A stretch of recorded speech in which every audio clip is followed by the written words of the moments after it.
요한복음 6장 26절부터 51절까지 함께 읽겠습니다. 예수께서 대답하여 이르시되, 제가 한 절 여러분 한 절 읽겠습니다. 예수께서 대답하여 이르시되, 내가 진실로 진실로 너희에게 이르노니 너희가 나를 찾는 것은 표적을 본 까닭이 아니요 떡을 먹고 배부른 까닭이로다. 썩을 양식을 위하여 일하지 말고 영생을 얻도록 있는 양식을 위하여 하라. 이 양식은 인자가 너희에게 주리니 인자는 아버지 하나님께서 인치신 자니라. 그들이 묻되 우리가 어떻게 하여야 하나님의 일을 하오리이까? 예수께서 대답하여 이르시되 하나님께서 보내신 이를 믿는 것이 하나님의 일이니라 하시니. 그들이 묻되 그러면 우리가 보고 당신을 믿도록 행하시는 표적이 무엇이니까? 하시는 일이 무엇이니까? 기록된 바 하늘에서 그들에게 떡을 주어 먹게 하였다 함과 같이 우리 조상들은 광야에서 만나를 먹었나이다. 예수께서 이르시되, 내가 진실로 진실로 너에게 이르노니 모세가 너희에게 하늘로부터 떡을 준 것이 아니라 내 아버지께서 너희에게 하늘로부터 참떡을 주시나니. 하나님의 떡은 하늘에서 내려 세상에 생명을 주는 것이니라.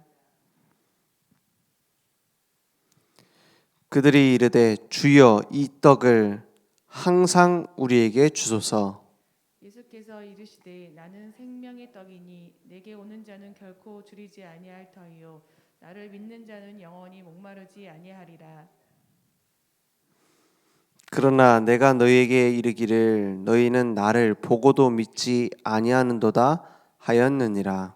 아버지께서 내게 주시는 자는 다 내게로 올 것이요 내게 오는 자는 내가 결코 내쫓지 아니하리라. 내가 하늘에서 내려온 것은 내 뜻을 행하려 함이 아니요 나를 보내신 이의 뜻을 행하려 함이니라. 나를 보내신 이의 뜻은 내게 주신 자 중에 내가 하나도 잃어버리지 아니하고 마지막 날에 다시 살리는 이것이니라. 내 아버지의 뜻은 아들을 보고 믿는 자마다 영생을 얻는 이것이니 마지막 날에 내가 이를 다시 살리리라 하시니라. 자기가 하늘에서 내려온 떡이라 하심으로 유대인들이 이 예수에 대하여 수군거려 이르되 이는 요셉의 아들 예수가 아니냐? 그 부모를 우리가 아는데 자기가 지금 어찌하여 하늘에서 내려왔다 하느냐? 예수께서 대답하여 이르시되 너희는 서로 수군거리지 말라. 나를 보내신 아버지께서 이끌지 아니하시면 아무도 내게 올 수 없으니 오는 그를 내가 마지막 날에 다시 살리리라. 선지자의 글에 그들이 다 하나님의 가르치심을 받으리라. 기록되즉 아버지께 듣고 배운 사람마다 내게로 오느니라. 이는 아버지를 본 자가 있다는 것이 아니니라. 오직 하나님에게서 온 자만 아버지를 보았느니라. 진실로 진실로 너희에게 이르노니 믿는 자는 영생을 가졌나니 내가 곧 생명의 떡이니라. 너희 조상들은 광야에서 만나를 먹어도 죽었거니와 이는 하늘에서 내려오는 떡이니 사람으로 하여금 먹고 죽지 아니하게 하는 것이니라. 나는 하늘에서 내려온 살아있는 떡이니 사람이 이 떡을 먹으면 영생하리라. 내가 줄 떡은 곧 세상의 생명을 위한 내 살이니라 하시니라. 아멘. 조금 길었지만은 중요한 하나님의 말씀이기 때문에 확인했습니다. 지금 누구한테 지금 이 말을 하시는 거냐? 예수님이 오병이어 기적을 일으키셨어요. 디베랴 그 들에서 오병이어로 5천 명, 남자만 5천 명이죠. 그러니까 최소 10,000명 이상입니다. 그 사람들을 먹이셨어요. 그 현장에 예수님이 오시니까는 기다리고 있던 어떤 사람이요? 예수를 왕 삼으려고 했던 그런 무리들이 기다리고 있다가 예수님께 찾아온 겁니다. 그래서 막 어떻게 하면 하나님의 뜻을 하겠습니까? 어떤 것이 하나님이 원하시는 표적입니까? 여기서 갑자기 왜 만나 얘기를 하냐면 오병이어를 자기들이 먹었거든요. 그 오병이어 이 사건이 혹시 만나 사건하고 연결되어 있는가 해서 물어본 거예요, 사실은. 이스라엘 백성이 어떤 그리스도를 기다리고 있느냐? 모세 같은 민족 지도자를 기다리고 있는 거예요. 그래서 왕 삼자고 한 겁니다. 이 사람이 만나를 줬던 모세처럼 우리를 이끌어 올바른 하나님 왕국, 자기들 생각하는 하나님 왕국은 뭡니까? 이방인들은 다 철퇴를 때려서 죽이고 강한 힘을 가지고 우리를 최고 제사장 나라로 만들어줄 그 그리스도를 기다린 거예요. 우리 이스라엘 민족만을 위한 그리스도. 그런 생각을 가지고 예수님을 대하고 있는 겁니다. 그러니까 모세 같은 지도자, 다윗 같은 지도자, 우리를 위해 십자가에서 죽으시고 부활하시고 막 그러면 안 돼요. 왜냐? 그들이 기다리고 있는 그리스도 사상이 이미 하나님이 주시려는 그리스도하고 달라요. 그러니까 뭐냐? 예수님한테 와서 어떻게 하면 하나님의 일들을 하겠습니까? 이럽니다. 하나님의 일이라고 됐지만 원래 성경에는 복수로 되어 있죠. 일들을 합니까? 어떻게 그런 일들을 할 수 있습니까? 막 믿는 것도 내가 막 잘 믿어야 된다 이렇게 믿고 있어요. 열심히 해야 된다. 그러니까 하나님께서 보내신 일을 믿는 것이 하나님의 일이다. 그걸 통해서 나중에 40절에 보면은 또 내 아버지의 뜻은 아들을 보고 믿는 자마다 영생을 얻는 이것이니 마지막 날에 내가 다 이를 다시 살리리라 이렇게 말씀하시죠. 그러니까 구원도 어떻게 받는지 모르면서 하나님의 일을 막 찾는 거예요. 하나님의 일은 뭡니까? 내가 그리스도를 믿고 예수를 그리스도를 믿고 하나님 자녀가 되는 것이고 그 이름으로 구원받는 겁니다. 그죠? 그리고 또 다른 구원받을 자가 있어요. 또 예수 믿어 구원받을 자가 있습니다. 그들을 찾는 것에 우리 방향을 맞추는 겁니다. 그게 하나님의 뜻입니다. 그죠? 그런 내가 구원받는 것과 그 구원이 전달되는 것 이거 외에는 하나님 뜻이 없어요. 그걸 위해서 모든 걸 만들어서 하나님 계획을 이루시는 겁니다. 그런데 이해를 못해요. 왜냐? 구원도 육신적으로 알고 있어요. 육신적으로. 그러니까 거기에 대한 지적이 너희들이 그 떡을 먹고도 죽었지만 이 얘기를 하는 거예요. 유치하게 말장난하는 게 아니라 너네들이 믿는 신앙관이 육신적이다 이 말이에요. 그래서 계속 어디로 빠지느냐? 기적과 표적, 그것도 그 기적의 원인 되시는 그리스도가 누구시냐가 아니라 이것이 내게 응답이라고 생각되는 거예요. 그것이 나의 그리스도가 필요한 이유가 돼버리는 거예요. 그러니까 자꾸 어디로 갑니까? 예수님이 막 기적 표적할 때는 저분이 그리스도인가 보다 하고 따라붙다가 입만 열면 어떻게 돼요? 내가 원하는 그리스도가 아니야. 도망가 버립니다. 입만 열면 도망가. 근데 진짜 들어야 될 건 뭐예요? 진짜 우리가 붙잡아야 될 건 그 입을 여신 그리스도입니다. 그죠? 그러니까 자꾸만 뭐라냐? 하늘로부터 온 떡이다 나는. 하늘로부터 온 떡이 뭘 얘기합니까? 성육신 되셔서 하나님이 사람으로 오신 걸 말해요. 그 떡을 먹으면 너희들이 어떻게 돼요? 35절에 보니까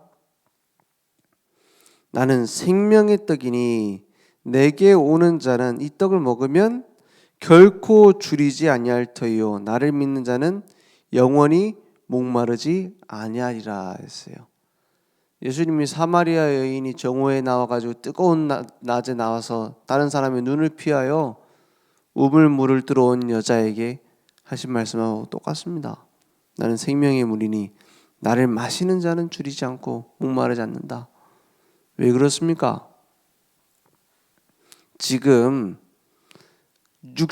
육신적인 굶주림도 사실 전 세계적인 문제기는 합니다. 진짜 문제는 아니에요. 진짜 문제는 뭡니까? 영적 굶주림이에요. 지금 뭐 터키에 지진이 나서 막 지금 난리 나지 않습니까? 진짜 그 사진들 이렇게 보는데 너무 안타깝더라고요. 어떤 사진은 보니까는 그 딸아이가 죽었는데 그거를 빼내지도 못하고 깔려 있으니까는 옆에서 손잡고 딱 가만히 있어요, 아빠가. 그러니까 그런 재앙이 오면 되겠습니까? 근데 더 심각한 재앙이 오고 있어요. 그 더 심각한 재앙이 뭡니까? 영적 재앙이에요. 복음을 놓치고 지금 수많은 교회들이 다른 걸 붙잡고 있는데 그게 위기인 줄 몰라요. 영적으로 지금 내진 설계 안 돼가지고 재앙이 와서 다 무너져 내리는데 교회가 무너지고 있는데 거기에 대한 감각은 없어요. 지금 한국 교회는 위기입니다. 이미 스스로도 그 위기를 얘기하기 시작했어요. 근데 이미 예견돼 있던 위기입니다. 어떤 위기냐? 지금 어린 아이들이, 젊은이들이 교회를 떠난 지 오래됐어요. 그리고 교회에 다닌다, 예수 믿는다를 말하기 부끄러워하는 시대가 됐어요. 이미 그렇게 된 지 오래됐다니까요. 그리고 전 세계에서 지금 나오는 문화들 보세요. 완전히 그리스도 믿는다, 크리스천이다 하면은 비웃는다니까요. 마치 뭐 무슨 미개한 인간인 것처럼 그렇게 딱 꾸며가지고 말하고 있어요. 그게 득세하고 있어요. 근데 그것을 보면서도 아, 이걸 바꿔야 되는데 라는 생각을 못 하고 있어요. 오히려 뭐 하고 있냐? 그걸 우리 자식들이 이런 거 들으면 안 되는데 하면서 차단만 하고 있어요.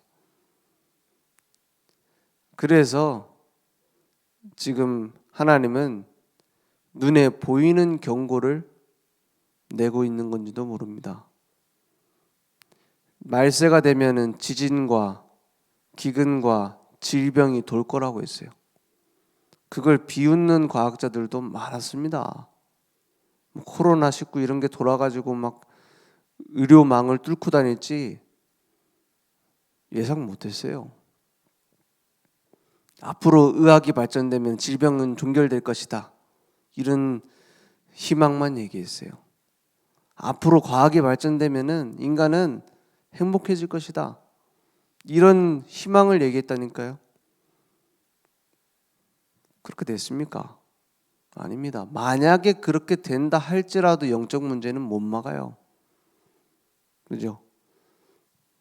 팔 하나 잃어버리는 것보다 정신 도는 게 더 심각한 문제잖아요. 무슨 말이에요? 육신적인 문제보다 정신 문제는 더 심각해요. 근데 그 정신 문제 뒤에 숨겨져 있는 영적인 문제는 알지도 못하고 진단도 안 되고 치료도 안 돼요. 그것을 막을 수 있는 유일한 약이 산 떡 되시는 생명의 떡 되시는 그리스도다 이 말이에요. 그 떡을 먹어야 사는데 지금 다른 걸로 해결이 안 됩니다. 예를 들어서 지금 전 세계 전염병이 도는데 고칠 수 있는 약이 4개 있다. 그러면 이 약을 먹어야지만 삽니다라는 건 고집이 아니에요. 해결책이지. 유일한 해결책을 두고 고집이라고 한다면 어떻게 되겠습니까? 유일한 치료제를 두고 그 치료제만 치료제입니까? 다른 약도 많은데 라고 하는 말이 맞을 수 있습니다. 하지만 그 말 하는 사람 죽습니다. 그 말 따르는 사람도 다 죽습니다. 왜냐? 치료제를 먹지 못하니까. 지금 그리스도는 비교할 수 있는 여러 가지 축복 중에 한 분이 아닙니다. 여러 가지 성인 중에 한 분이 아니에요. 여러 종교 중에 하나가 아닙니다. 유일한 해결책이에요. 왜냐? 창세기 3장 문제. 어떤 종교에서 어떤 경전에서도 말하지 않고 있는 하나님 떠난 문제의 해결책 그리스도. 그 해결책을 가진 나라는 사람을 통해서 하나님은 살리실 수밖에 없어요. 그 하나님이 쉽게 말하면 더러워도 어쩔 수 없습니다. 하나님은 우리를 사용하실 수밖에 없어요. 왜냐? 그 해결책을 가지고 있으니까. 그 해결책을 내게 주셨으니까. 그러니까 이런 얘기를 하는데도 유대인들은요 이해도 못합니다. 왜냐? IQ가 낮아서 그런 게 아니에요. 영적인 지성이 낮아서 그래요. 지적 지성이 아니라 왜 IQ, EQ 요즘은 MBTI 갖고 막 하더라고요. 근데 진짜 중요한 거는 영적 지성입니다. 영적 지성이 뭡니까? 하나님이 주시려는 그 복음이 이해되냐는 말이에요. 내 입장에서의 복음 말고. 자꾸만 어떻게 하고 있느냐? 수군거리면서 요셉의 아들 예수 아니냐 이런 수준이에요. 요셉도 알고 내가 잘 알고 마리아도 아는데 이런 지성, 이런 지능입니다. 그 사람도 엘리트입니다. 성경도 어릴 때부터 많이 배웠어요. 근데 아니 어떻게 지가 하늘에서 왔다 그러냐? 내가 그 태어났다는 소식 들었는데. 그러니까 성육신 이런 얘기를 모릅니다. 이해할 수도 없고 믿지도 못하죠. 그러니까 막 서로 다투고 이게 어떻게 저 살을 먹어서 살게 되느냐? 육신적으로 해석해요. 이 육신적 해석이 언제까지 되는지 아십니까? 초대교회 이후에 로마 교회까지 이 비밀을 몰라서 육신적으로 해석한다니까요. 그래서 초대교회 처음에 많은 사람들이 로마 사람들이 그 예수 믿는 사람들을 핍박했던 이유 중에 하나가 그 이유라기보다는 핑계거리죠. 그게 뭐냐냐? 저 인간들은 숨어서 사람 살을 먹는다더라. 이렇게 해석을 했어요. 육신적으로다가 식인 풍습이 있나 보다. 거룩하게 입맞추라 이런 표현이 나오잖아요. 그건 한 가족이라는 거 아닙니까? 공동체. 그걸 두고 쟤네들은 그런 음란한 집단들이다. 이런 식으로 몰아가잖아요. 육신적으로. 다 영적인 의미를 육신적으로 해석해가지고 오해를 하고 핍박을 했다니까요. 근데 그런 수준을 못 벗어나요. 육신적 수준을. 그러니까는 막 다퉈가지고 막 저들이 어떻게 저 사람 살 먹는다고 구원받는다고 하느냐. 그런 루머들도 만듭니다. 그래서 생명의 산떡의 참된 의미를 몰라요.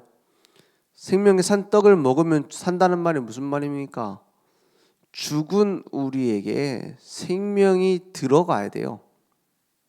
그죠? 아무리 노력해도 고칠 수 없습니다. 치료 불가능해요. 절대 불가능입니다. 그렇기 때문에 죽은 우리에게 생명이 들어와야 돼요.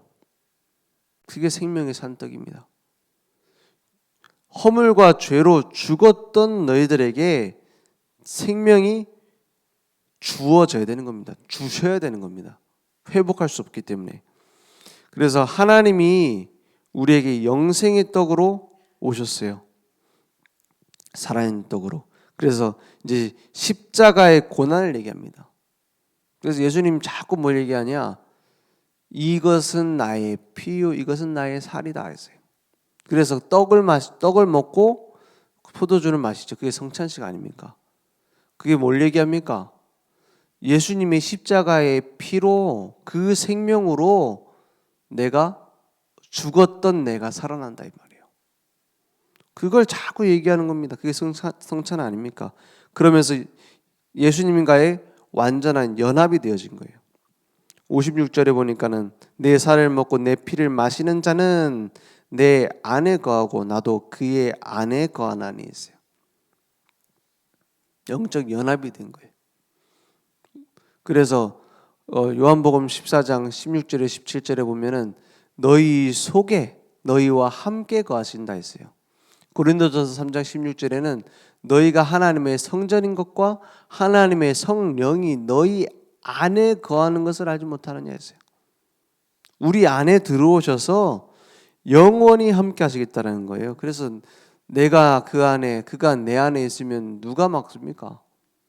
그래서 로마서 8장에 보면은 31절에 39절에 그 어떤 것도 그리스도의 사랑에서 끊을 수 없다고 했어요. 높음이나 낮음이나 깊음이나 천사들이나 그 어떤 것도 우리 주 그리스도 예수 안에 있는 하나님의 사랑에서 끊을 수 없으리라 해서 이건 어떤 의지적인 표현이거나 아니면 희망을 얘기하는 게 아닙니다. 영적 연합이 완벽하게 되어졌기 때문에 끊을 수 없는 거예요. 그죠? 그래서 구약 시대하고 신약 시대하고 다른 점이 그겁니다. 구약 시대는 구원 받았다 구원 취소되는 경우 있었어요. 사울 왕처럼. 그래서 다윗도 범죄했을 때 자꾸 회개하는 게 뭐였냐? 내가 지금 이거 회개하는데 성령이 내게서 떠나지 않기를 구합니다. 막 이렇게 기도합니다. 구원이 없어지지 않게 해달라는 거죠. 그게 구약 시대였어요. 왜냐? 그때는 그림자를 보고 믿을 때니까. 그리스도라는 그림자. 지금은 범죄해도 된다는 허용이 아닙니다. 마음대로 범죄하고 다니세요라는 권장도 아닙니다. 범죄를 할지라도 하나님께서 원하시지 않는 반대로 역행할지라도 구원이 없어지지 않아요. 끊을 수 없다고 했어요. 그게 신약 시대의 다른 점이에요. 그리고 너희 속에 거하신다라는 말이 신약 시대에 있어요. 그죠? 성령이 함께 하신다고 표현했지 너희 속에 영원히 거하시겠다. 이게 신약 시대에 그리스도가 완성하신 복음 이후에 있었던 성령이 함께 하시는 방법입니다. 그 영적 연합, 내 살을 먹고 내 피를 마시랬어요. 그래서 요양병원 병원 같은데 전도하러 가면은 또 그냥 일반 병원하고 또 다릅니다. 거기는 뭐 할머니들, 막 할아버지들 막 오랫동안 이제 그냥 살잖아요. 그런 병원에서는, 요양병원 같은 데서는. 그런 현장에 가서 복음 전하는데 뭐 창세기 3장 얘기를 이해를 잘 못하시더라고요. 잘 안 들리기도 하고. 그래서 간단하게 설명했어요. 제가 누가 간호사 선생님이 음료수 주시고 막 이렇게 하길래 들고서 이게 지금 음료수 아니냐? 이걸 마시면 누가 뺏어갈 수 있느냐? 내가 들고 있으면 나보다 힘센 사람 뺏어갈 수 있다. 그렇잖아요. 뺏어갈 수 있잖아요. 근데 마시면 뭐 토해내게 하지 않는 이상에는 못 뺏어가잖아요. 그것처럼 예수님이 우리의 생명수 되신다. 그분이 내 안에 들어오길 원하신다.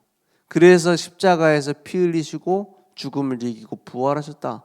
그래서 내가 받아들이고 이렇게 마시면 내 안에 들어오셔서 영원히 함께 하신다.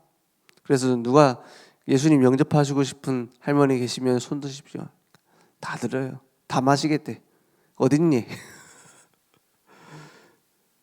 지금 보이지 않게 이 자리에 성령으로 함께 계신다. 그럼 나를 따라서 같이 기도하시라. 막 목소리도 크세요. 따라하는데. 왜냐? 잘 안 들으니까 목소리 커져가지고. 그렇습니다. 우리가 예수 믿으면 끝이요. 예수님을 나의 구주로 받아들이면 끝입니다. 누구도 뺏어갈 수 없는 생명. 영원한 생명입니다. 근데 이 얘기를 듣는데 요양원의 할머니도 알아듣는 이 얘기를 제자들은 뭐라 그래요? 말씀이 어렵도다 그래요. 왜냐? 육신적으로만 메시아를 따라다녔어요. 그리스도를.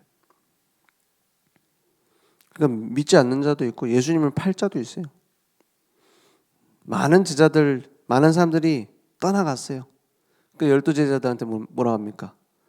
너희도 가려느냐? 약간 이 성경이 텍스트라서 변질이 잘 안 되죠.